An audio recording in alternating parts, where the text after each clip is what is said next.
Hello welcome back student. एक बार फिर से आप सभी का स्वागत है आपके अपने यूट्यूब चैनल सक्सेस विद ध्रुव में।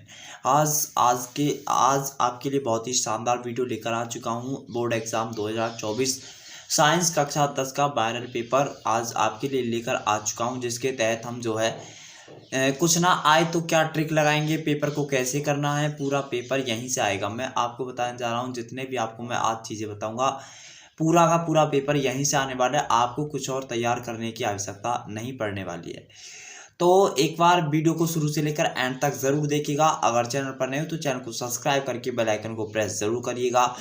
2010 से लेकर 2023 तक सारे यही महत्वपूर्ण पूछे गए हैं प्रश्न, जो आज मैं आपको बताने वाला हूँ, ठीक है ना।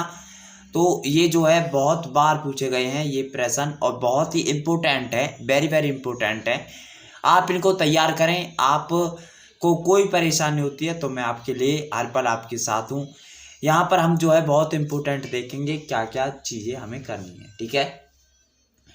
पहले हम देख लेते हैं हमें क्या क्या पढ़ना चाहिए, उसके बाद मैं आपको क्वेश्चन भी कराऊंगा, एमसीक्यू क्वेश्चन भी कराऊंगा, ठीक है ना। तो देखिए आपको क्या क्या पढ़ना है। आपको जो है इन टॉपिकों के अलावा आपको कुछ नहीं पढ़ना है, ठीक है।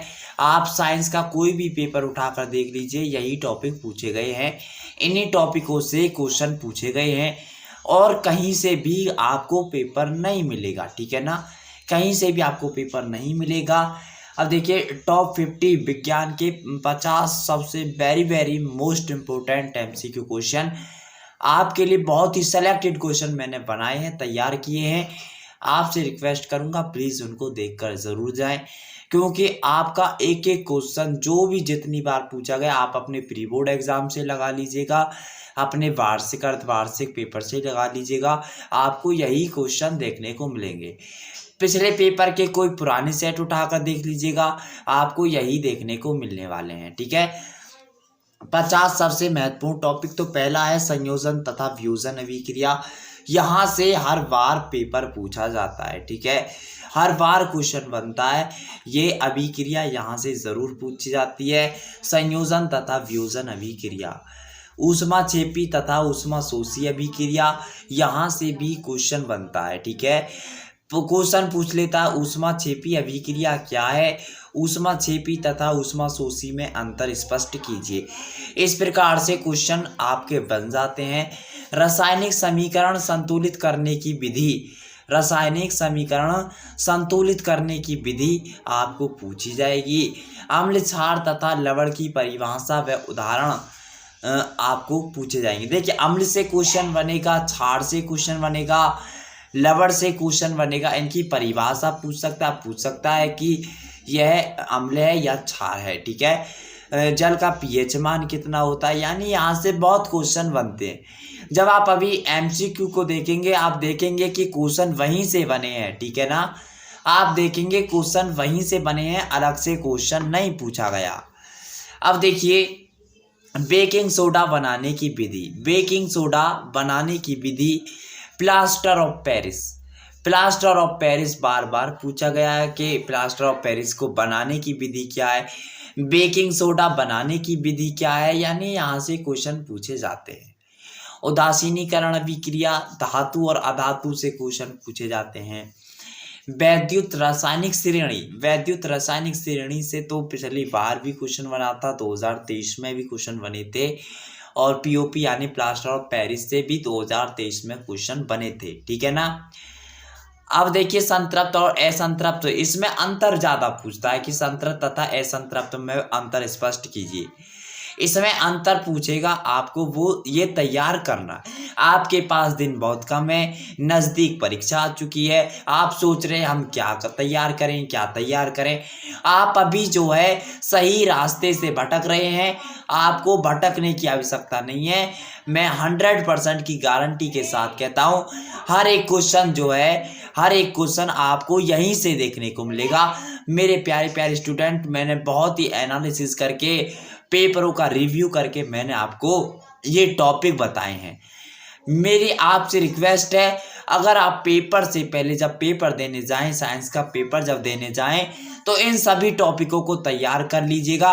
गारंटी के साथ कहता हूं 95 प्लस आप जरूर फोड़ कर आएंगे, 100% की गारंटी के साथ मैं इस बात को कह सकता हूं, ठीक है ना। अब देखिए, वैद्युत रासायनिक श्रेणी, संतृप्त तथा असंतृप्त सजातीय श्रेणी, सजातीय श्रेणी से क्वेश्चन पूछा जाता है, सजातीय और समजातीय। आईयूपीएसी नामकरण आपसे जरूर पूछा जाएगा कि आईयूपीएसी नामकरण आपको करना है, तो आईयूपीएसी नामकरण है उनको जरूर तैयार कर लीजिएगा। साबुनीकरण अभिक्रिया आप जरूर तैयार कर लीजिएगा, साबुनीकरण अभिक्रिया जरूर तैयार करके रखें, ठीक है। एस्टिलीकरण अभिक्रिया, देखिए एस्टिलीकरण पूछा जाता है। ये जो बड़ी बड़ी सी अभिक्रिया है ये आपको 4 से 6 नंबर में पूछी जाती हैं। कितने में? 4 से 6 नंबर, यानी दीर्घ क्वेश्चन, विस्तृत क्वेश्चन के रूप में पूछी जाती हैं, ठीक है ना।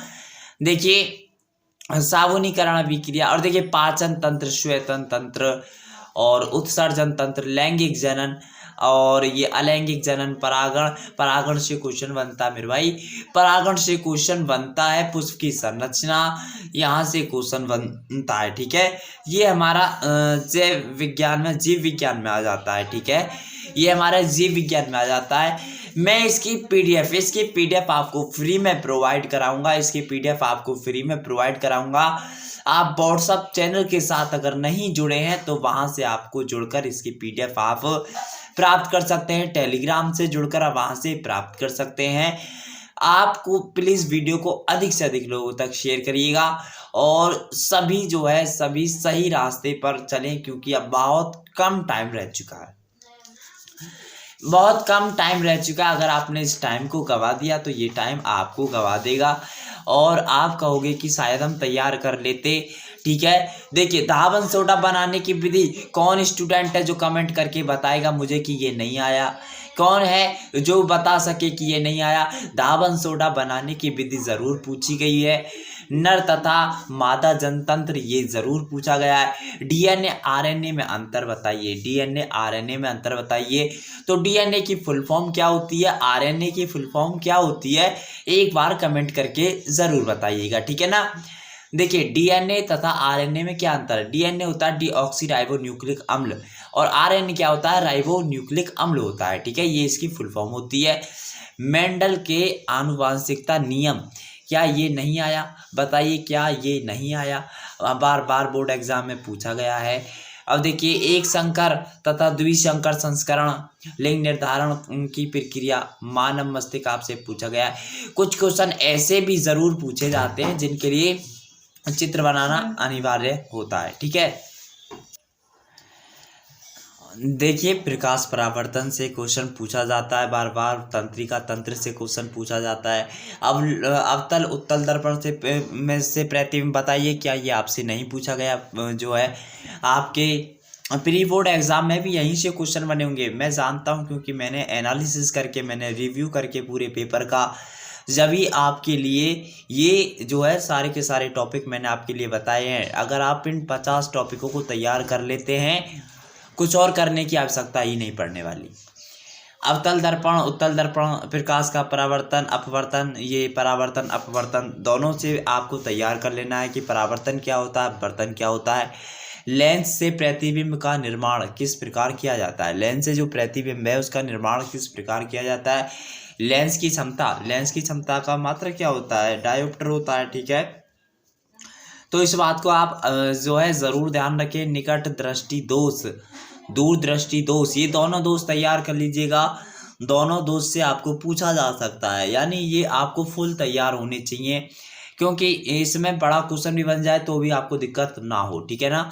देखिए मानव नेत्र यहाँ पर देखिए, मानव नेत्र जो है यहाँ पर इसका चित्र सहित आपको पूछा जा सकता है, ठीक है।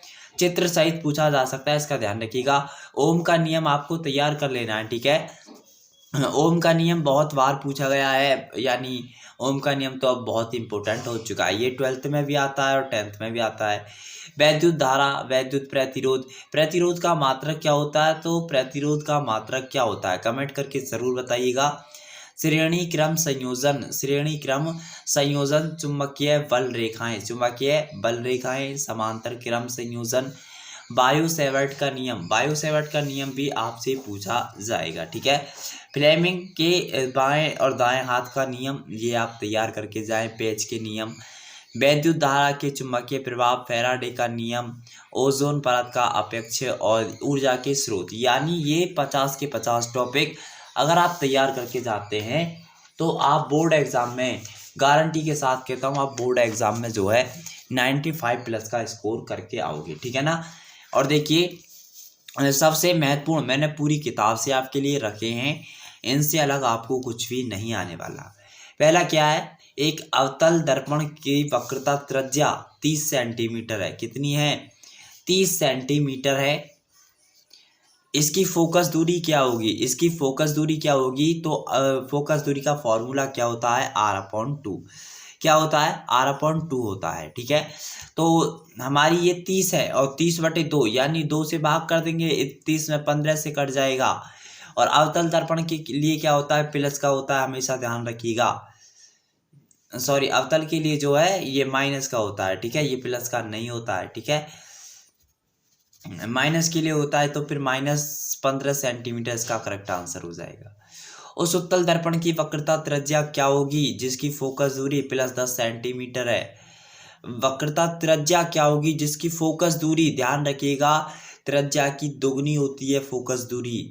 फोकस दूरी जो है त्रिज्या की दुगनी होती है, और ध्यान रखिएगा, तो ये क्या हो जाएगा? फोकस दूरी त्रिज्या की दुगनी होती है। ठीक है, तो देखिए त्रिज्या 10 है तो वक्रता फोकस दूरी 10 है तो त्रिज्या दुगनी हो जाएगी, तो ये कितनी हो जाएगी? +20 सेंटीमीटर इसका करेक्ट आंसर आ जाएगा। आपको करेक्ट आंसर यानी सही विकल्प का चयन करना है। ठीक है, सही विकल्प का चयन करना है। गोलीय दर्पण की फोकस दूरी और वक्रता त्रिज्या में संबंध क्या होता है? F/R/2। F/R/2 होता है, इस बात का ध्यान रखिएगा। ये करेक्ट आंसर आपके लिए हो जाएगा। अगला क्या है? 10 सेंटीमीटर फोकस दूरी वाले अवतल दर्पण के सामने 20 सेंटीमीटर पर रखी वस्तु का प्रतिबिंब होगा। ये दर्पण के पीछे होगा, फोकस पर होगा, दर्पण और फोकस के बीच होगा, दर्पण के वक्रता केंद्र पर होगा। कहाँ पर होगा? दर्पण के वक्रता केंद्र पर इसका करेक्ट आंसर हो जाएगा। ठीक है ना। अब देखिए अगला है, अगला क्वेश्चन आपके लिए शानदार क्वेश्चन है। अवतल दर्पण के फोकस और ध्रुव के बीच स्थित वस्तु का प्रतिबिंब होगा, यानी वस्तु का जो प्रतिबिंब है वो क्या होगा? सीधा आभासी छोटा, सीधा आभासी बड़ा, सीधा वास्तविक छोटा, सीधा वास्तविक बड़ा। तो सीधा आभासी बड़ा होगा। कैसा होगा? सीधा होगा, आभासी होगा और साथ में बड़ा। किसी दर्पण के सामने वस्तु कहाँ रखी जाए कि प्रतिबिंब आभासी, सीधा, बड़ा बने? फोकस तथा दर्पण के बीच में रखा जाना चाहिए। कहाँ पे रखा जाना चाहिए? फोकस तथा दर्पण के बीच में रखा जाना चाहिए। ठीक है, और चिंता ना करें, आपके लिए हम एक महातांडव चलाने वाले हैं। आपके साइंस के एग्जाम से एक दिन पहले बहुत बड़ी क्लास चलने वाली है, जिसमें 4 से 5 घंटे का लाइव सेशन होगा। ठीक है ना। आपकी तैयारी में इतनी जोरदार धार लगाने वाले हैं, पूरा पेपर आपके सामने लीक करवाने वाले हैं कि क्या क्या पेपर में आएगा, किस प्रकार से पूछा जाएगा, सारी चीजें होने वाली हैं। अगर चैनल पर पहली बार विजिट कर रहे हैं, चैनल को पहली बार आए हैं, तो चैनल को प्लीज सब्सक्राइब करके बेल आइकन को प्रेस जरूर करें, ताकि आने वाली हर मोस्ट इंपोर्टेंट वीडियो की नोटिफिकेशन आपको मिलती रहे। और वीडियो को अधिक से अधिक लोगों तक शेयर करें। उत्तल दर्पण द्वारा किस प्रकार का प्रतिबिंब बनता है? उत्तल दर्पण द्वारा किस प्रकार का प्रतिबिंब बनता है? वास्तविक, आभासी, दोनों प्रकार का या कोई नहीं? तो आभासी बनता है, ध्यान रखिएगा। कैसा बनता है? आभासी। उत्तल दर्पण से प्रतिबिंब होता है सदैव वस्तु से छोटा होता है, ध्यान रखिएगा, वस्तु से छोटा। इन सभी को तैयार कर लीजिएगा। अगर तैयार कर ली तो 95+ लाने की गारंटी मेरी है, फर्स्ट डिवीजन दिलाने की गारंटी मेरी है। बस जो चीज आपको मिले आप पहले तो उसे संपूर्ण देखें, याद करें, और कोई परेशानी होती है तो कमेंट करना ना भूलें। ठीक है, बाकी सारी चीज आप मेरे ऊपर छोड़ दीजिएगा, बाकी सारी चीज आप मेरे ऊपर छोड़ दीजिएगा। ठीक है, देखिए आपके सामने बहुत शानदार तरीके से मैंने इनको तैयार किया है। 50 MCQ क्लास 10th अगर तैयार कर लिए तो 101% की गारंटी, 100 भी नहीं दे रहा, 101 यानी प्लस में 101% की गारंटी के साथ कहता हूँ कि आप बोर्ड एग्ज़ाम में 95% प्लस लेकर आने वाले हो साइंस में, अगर आपने ये तैयार कर लिए। ठीक है, मैंने टॉपिक बताए हैं, टॉपिक आपको रट लेने हैं, कतई तैयार कर लेने हैं। एमसीक्यू है, एमसीक्यू आपको तैयार कर लेने हैं।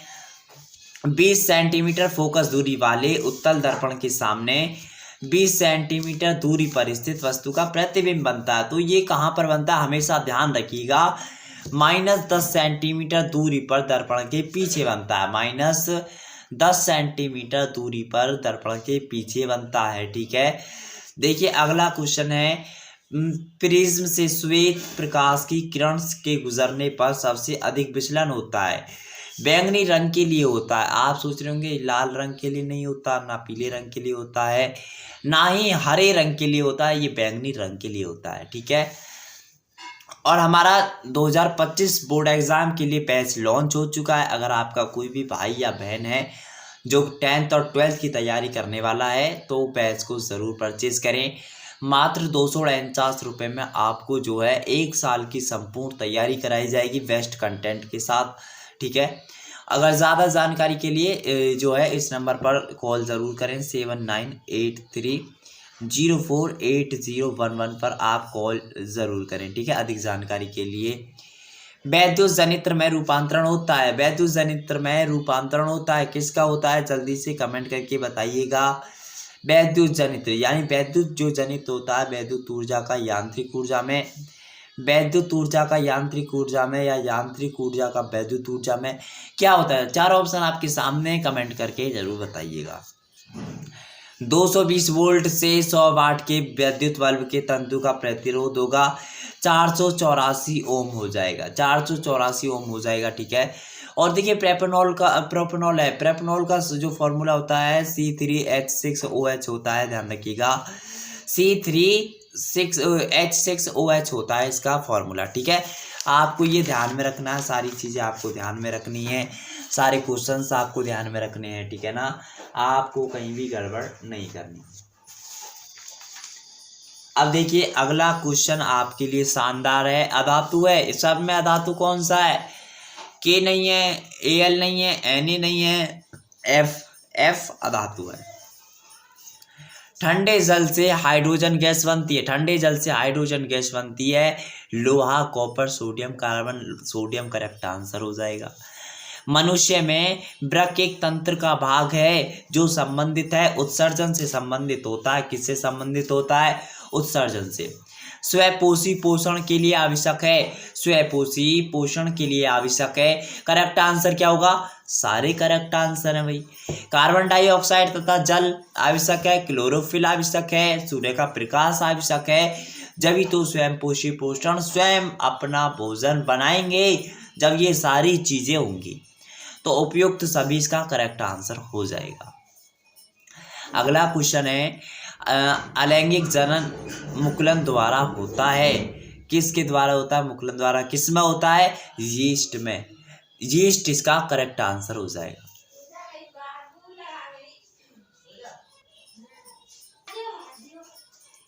परागकोश में होते हैं भाई, परागकोश में क्या होता है, परागकोश में बाह्यदल होते हैं, अंडाशय होता है, अंडप होता है या फिर परागकण होता है।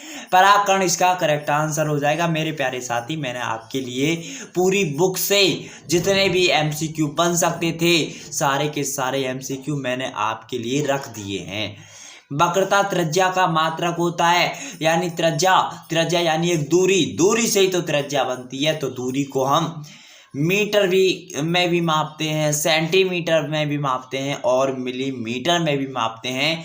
तो ये सभी इसका करेक्ट आंसर हो जाएगा। ठीक है, प्लीज़ वीडियो अच्छी लगे तो वीडियो को लाइक करिएगा, और चैनल पर पहली बार आए हो तो प्लीज़ चैनल को सब्सक्राइब करके अपना प्यार दीजिएगा, अपना सपोर्ट दीजिएगा। ठीक है, देखिए बड़ी मेहनत के साथ आपके लिए ये सारा कंटेंट तैयार कर करके लिख के बड़े हाथों से लिख के आपके लिए तैयार करता हूँ। ठीक है, तो प्लीज़ अपना प्यार दें, सपोर्ट दें, और कुछ किसी भी चीज़ की कोई ज़रूरत नहीं है, बस आपका प्यार मिले, सपोर्ट मिले तो ये मेरे लिए बहुत बड़ी बात है।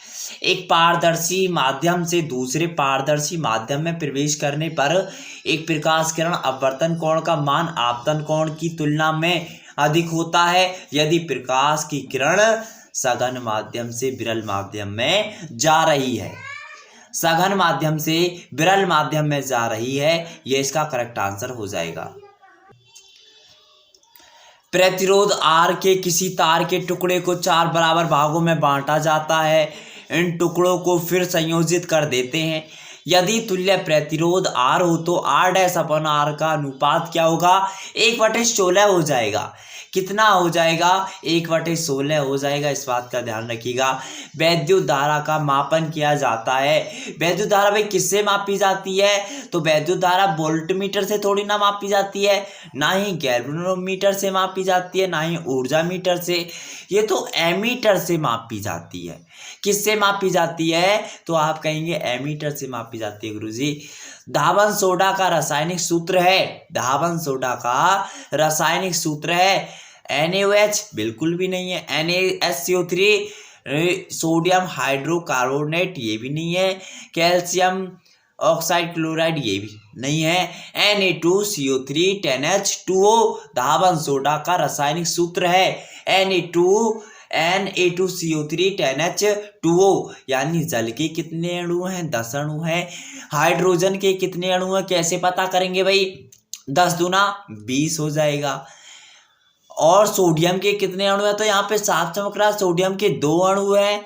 यहाँ पे पूछे ऑक्साइड के कितने अणु हैं, तो यहाँ पर आप कहेंगे 3 अणु हैं।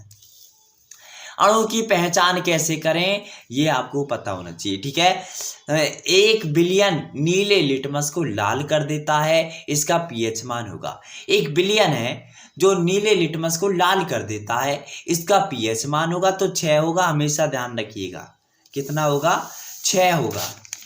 जितने भी क्वेश्चन है तैयार करें, जितने भी आपके डाउट हैं कमेंट करें, ठीक है ना, क्योंकि हम आपके डाउटों के लिए ही तो यहाँ पे हैं। आप हमें अपना डाउट दें, हम आपका डाउट क्लियर करें। निम्न में से ऊर्जा का सिक्का या मुद्रा के रूप में जाना जाता है। ऊर्जा की कहते हैं मुद्रा, ऊर्जा की मुद्रा किसे कहा जाता है? तुरंत आपका जवाब आना चाहिए एटीपी को, ना ही एडीपी है, ना ही एएमपीसी है, एमपी है, ना ही पायरुविक अम्ल है। आपके दिमाग में बस आना चाहिए एटीपी। ऊर्जा का सिक्का किसे माना जाता है? एटीपी।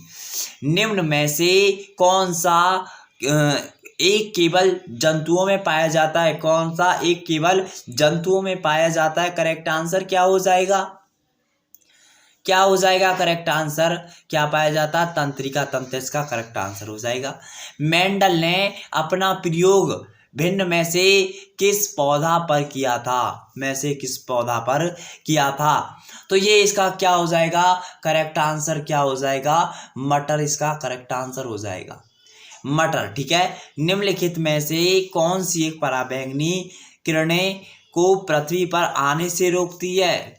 पृथ्वी पर आने से रोकती है ओजोन परत, इसका करेक्ट आंसर हो जाएगा। यहाँ पे 2 ही ऑप्शन रखे गए हैं, कोई नहीं, क्योंकि देखिए करेक्ट ऑप्शन आपके सामने है, बस हमें करेक्ट ऑप्शन को ही तो देखना है। हमें गलत ऑप्शन को टिक नहीं करना है, हमें सही ऑप्शन को टिक करना है केवल। 1 बिलियन नीले लिटमस को लाल कर देता है, इसका पीएच मान हमेशा 6 रहेगा। धावन सोडा का रासायनिक नाम क्या है भाई? बताइएगा। सोडियम कार्बोनेट है। क्या है? Sodium carbonate. अभी हमने फॉर्मूला पढ़ा था। धावन सोडा का रासायनिक सूत्र क्या होता है? तो रासायनिक सूत्र है Na2CO3 10H2O, ठीक है, NaCO3 10H2O, जिसमें जल के अणु कितने होते हैं? 10 होते हैं। ठंडे तंतु अम्ल से हाइड्रोजन गैस बनता है, तो कार्बन इसका करेक्ट आंसर हो जाएगा, कार्बन इसका करेक्ट आंसर हो जाएगा। पीतल है, पीतल ना तो धातु है, ना ही अधातु है, ना ही उपधातु है, ये तो क्या है? ये तो एक मिश्र धातु है, जो धातु अधातु से मिलकर बनी होती है, उसे मिश्र धातु कहते हैं। कार्बन परमाणु की संयोजकता कितनी होती है? 4 होती है। कार्बन परमाणु की संयोजकता हमेशा 4 होती है। प्रकाश संश्लेषण क्रिया में ऑक्सीजन गैस निकलती है। प्रकाश संश्लेषण क्रिया में ऑक्सीजन गैस निकलती है कार्बन डाइऑक्साइड से, जल से निकलती है। ध्यान रखिएगा, करेक्ट आंसर जल हो जाएगा। स्वयं पोषी पोषण के लिए आवश्यक है। भाई देखो क्या आवश्यक है, मैंने अब ये क्वेश्चन पहले भी आया था। कार्बन डाइऑक्साइड तथा जल, क्लोरोफिल, सूर्य का प्रकाश यानी उपयुक्त सभी।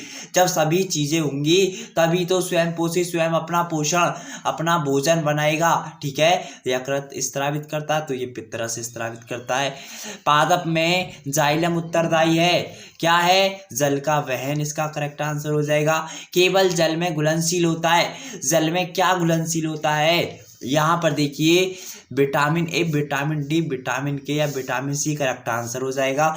अगर आपको विटामिन बी अगर दिखाई दे, सी नहीं है, तो विटामिन बी को भी आप करेक्ट जरूर करें, क्योंकि विटामिन बी और सी जल में घुलनशील होते हैं। ठीक है, विटामिन बी और विटामिन सी जल में घुलनशील होते हैं, इस बात का ध्यान रखें। ठीक है ना, इस बात का ध्यान रखें। आप दोनों को आप तैयार करें, क्योंकि विटामिन बी और सी दोनों ही जल में घुलनशील होते हैं। पराग कोश में होते हैं तो पराग कण होते हैं, हमेशा ध्यान रखिएगा। डीएनए पाया जाता है, केंद्रक में पाया जाता है। आज जो डीएनए क्या होता है? केंद्रक में पाया जाता है। डीएनए की अभी मैंने फुल फॉर्म बताई थी आपको। क्या होता है? डीएनए का फुल फॉर्म होता है डीऑक्सीराइबो न्यूक्लिक अम्ल होता है।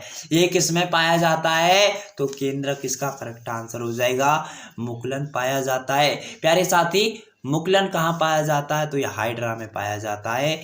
मेंडल के अनुसार मटर के शुद्ध लंबे पौधे का जीन प्रारूप होता है, ये कैपिटल टी होता है। आपको स्मॉल टी पर नहीं जाना है, कैपिटल टी इसका करेक्ट आंसर है, ध्यान रखना है। ठीक है, मानव में गुणसूत्रों की संख्या 46 यानी 46 होती है। मानव में गुणसूत्रों की संख्या कितनी होती है? 46 होती है। ठीक है ना, 46 होती है। अगला क्वेश्चन क्या है? समतल दर्पण की फोकस दूरी होती है, ये अनंत होती है। अनंत होती है, कितनी होती है? अनंत होती है समतल दर्पण की फोकस दूरी। और देखिए, मनुष्य की जो स्वस्थ आंख है वो कितने मीटर तक जो है, कितनी दूरी तक देख सकती है? तो 25 सेंटीमीटर इसका करेक्ट आंसर हो जाएगा। है, देखिए, समतल दर्पण द्वारा निर्मित प्रतिबिंब का आवर्धन होता है, ये 1 होता है। कितना होता है? 1 होता है, इसका करेक्ट आंसर हो जाएगा। एक अवतल दर्पण की वक्रता त्रिज्या 30 सेंटीमीटर है। इसकी फोकस दूरी क्या होगी? तो फॉर्मूला को याद रखो, बस आपको कुछ याद नहीं रखना, फॉर्मूला याद रखो। फॉर्मूला याद है तो क्वेश्चन हो जाएगा, अन्यथा क्वेश्चन नहीं हो पाएगा। यहाँ पर 30 की जगह 40 सेंटीमीटर रख दे, 100 सेंटीमीटर रख दे, कितना भी रख सकता है, एग्जामिनर की मर्जी है। R/2 लगाया और ले आए क्वेश्चन का आंसर, 15 सेंटीमीटर हो जाएगा। अगला क्वेश्चन है, निम्न में दिए गए माध्यमों में प्रकाश की चाल न्यूनतम होती है। हीरा में न्यूनतम होती है, जल और कांच की रोशनी में अलग अलग होती है, लेकिन हीरा एक ऐसा है जिसमें माध्यम प्रकाश की जो चाल है वो हमेशा न्यूनतम रहती है। सामान्य स्वस्थ आंख के लिए दूर बिंदु होता है। सामान्य स्वस्थ आंख, जैसे मनुष्य की स्वस्थ आंख है तो वो अनंत में होता है। ठीक है, ना वो 25 सेंटीमीटर होता है, ना वो 100 सेंटीमीटर, ना ही 50 सेंटीमीटर। अगला क्वेश्चन है, दूरदृष्टि दोष के कारण प्रतिबिंब बनता है। दूरदृष्टि दोष के कारण प्रतिबिंब बनता है रेटिना पर, रेटिना के पीछे बनता है। बस इस बात को ध्यान रखिएगा, कहाँ पे बनता है? रेटिना के पीछे बनता है। प्रकाश का प्रकीर्णन सबसे कम होता है, प्रकाश का प्रकीर्णन सबसे कम होता है तो लाल रंग के लिए होता है। ठीक है, और नहीं इनके लिए, ये जो तीनों दिख रहे हैं आपको, पीले रंग, नीले रंग और हरे रंग, इनके लिए अधिक होता है। वैद्युत आवेश का मात्रक कूलोम है और Q बराबर ITV होता है, Q बराबर NE होता है। यहाँ पे ये कूलोम है, ये इलेक्ट्रॉन की संख्या, और ये जो है ये हमारा 1.6 E की जो वैल्यू होती है 1.6 × 10⁻⁻19 होती है। ठीक है, यहाँ पे ये धारा है और ये समय है। किसी चालक में 2 एम्पियर की धारा प्रवाहित हो रही है, 2 सेकंड में चालक से गुजरने वाले आवेश की मात्रा होगी। मैंने बताया जहाँ पे आपको दी गई है, यानी I एम्पियर यानी धारा, और धारा I से हम विलोम करते हैं, I यानी दिया हुआ है, और T यानी टाइम, समय 2 सेकंड। क्यों, यानी आवेश हमें निकालना है, जो चीज़ हमें फाइंड करनी है उनको रख लेना है। 2 × 2 यानी 4 कूलम इसका करेक्ट आंसर हो जाएगा। ठीक है, यानी 4 कूलम इसका करेक्ट आंसर हो जाएगा। अगला क्वेश्चन है आपके लिए, वैद्युत धारा का मापन किया जाता है एमीटर से किया जाता है। एक गोलीय दर्पण की वक्रता त्रिज्या 30 सेंटीमीटर है। ये क्वेश्चन कई बार रख दिया गया है। रासायनिक समीकरण देखिए, VaCl2 जलीय है, H2SO4 जलीय, VaSO4 निकल जाता है ठोस और 2HCl ये अलग निकल जाता है। ये यानी किस प्रकार की अभिक्रिया है, तो अवक्षेपण अभिक्रिया है। योगात्मक में क्या होता है, सभी का योग हो जाता है, लेकिन इसमें अलग अवक्षेपण प्राप्त हो जाता है, तो इसे अवक्षेपण अभिक्रिया कहेंगे। ठीक है, 5 ओम प्रतिरोध का तार टुकड़ों में काटने पर प्रत्येक टुकड़ों का प्रतिरोध होगा। BBIQ रख दिया है मैंने, बहुत इंपॉर्टेंट है, 1 ओम हो जाएगा, इस बात को ध्यान रखिएगा। मानव में गुणसूत्रों की संख्या 46 यानी 46 होती है। ठीक है, देखिए वीडियो पसंद आए तो प्लीज़ वीडियो को लाइक करिएगा, शेयर करिएगा, चैनल पर नए हो तो चैनल को सब्सक्राइब करके बेल आइकन को प्रेस जरूर करिएगा। और अब मिलता हूँ एक बेहतरीन वीडियो के साथ, अगली वीडियो के साथ, जिसमें हम सामाजिक की और हिंदी की वीडियो लाने वाले हैं। तो चैनल को सब्सक्राइब करके बेल आइकन को प्रेस करके रखें, ताकि आने वाली वीडियो की नोटिफिकेशन आपको मिलती रहे।